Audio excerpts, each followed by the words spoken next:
Okay, yeah, so I've spent most of my life following Sarah, and the, this is about the level of enthusiasm that I'm used to.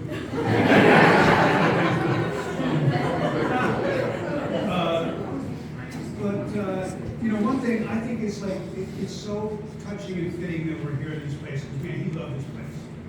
He loved all of you. Like a lot of people grow up in a place and then they like didn't really dig it, or they'll say, oh, like somebody from Hammersmith, I grew up in New York, yeah, Manhattan, or something. They'll tell some nonsense.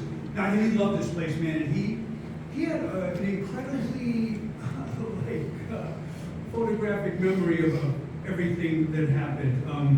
Because you've heard this before, but there's absolutely not one dinner that we ever had of all the many years of dinners that we had that at some point didn't go, say, remember that guy who lived down around the corner with the green mailbox? It's like, oh, the guy with like the blue Dodge? No, not that guy. The guy, they would just, Tony, I'd be like, okay, here we go.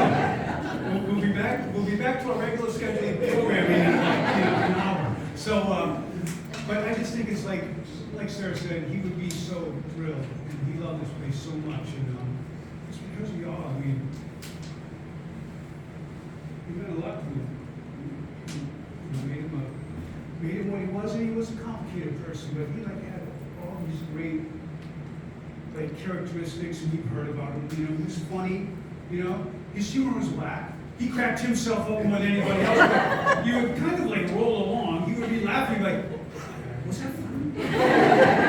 We'll just laugh, And I admire that about a person. He was sure of himself, like it says on the outside, for sure. And I also think what I love about him is that he cared about the world. Like Uncle Mike was talking about. It's like he could talk about anything, and he would argue about anything. But when he argued, you would know.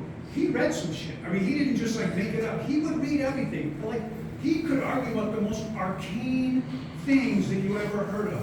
I would read some Reddit post yeah, I read this thing. Oh, that came from this guy in Czechoslovakia. Okay. But he was a seeker of knowledge. He really was alive in the world, and he really wanted to know. He was really involved in the world. I think I really admire that. Anybody but him too. And one thing I really love about him that I was thinking about the other day is he really sided with the underdogs. He really sided with the misunderstood and less fortunate. And he and Tony built a beautiful life in them. They have a beautiful life. They traveled the world.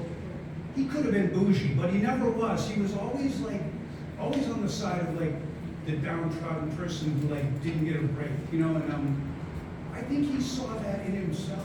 I don't think he ever it pains me to say all the love here and all the love in Napa.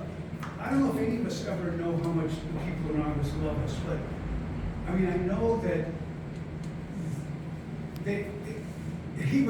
we were dudes, and if I would ever say it, I'd be oh come on, So I just think that it was something that was beautiful about him that I don't even know if he saw it in himself, but I saw it in him, and it continues to move me. And of course, he's a musician. We got to bring that about Paul. He loved music and he loved guitar playing. We tried to play guitar together a few times. We couldn't be more opposite guitar players. So I can't play a lick to save my life, but I just chug along playing chords. You know what I mean? Because that's what I do. He could play the yummiest licks, but I never heard the dude play a whole song. I never heard him get from the beginning to the actual end. He would go off the rails somewhere in between, and he would go back to, no, the solo's over, Paul. It's time for the singer. Yeah. But he noodled beautifully. Noodle. Right? Noodle. And I think to me, I feel I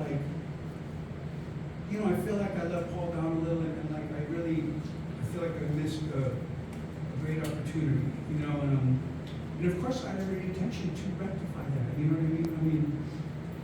We spent the 30 or so years that we knew each other moving towards each other, but we were dudes. We could never seem to break through the the last barrier. But I felt like we were like, so I had like a great future for us planned out. We were going to go on vacations, and we had actually booked tickets. I mean, it wasn't like made up, but it was like we continued to like move towards each other, but like never completely got there. And it like really just makes me feel so stupid, because it's like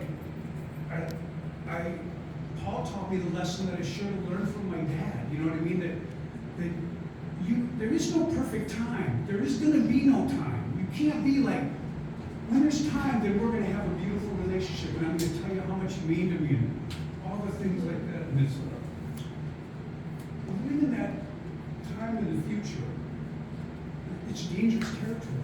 You know, I spent too long in that place, and missed my chance again to like build a fuller relationship that I know is possible. You know, so life is dangerous and complex. Thinking I knew something that I didn't, like I would have more time to build this relationship with Paul when I didn't.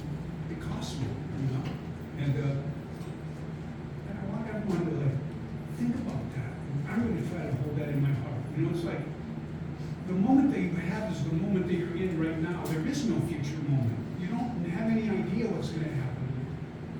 The moment that we're alive right now is the moment that you have to reach out to people and tell them how much you care about them. So, apologize, Paul, and I miss you all.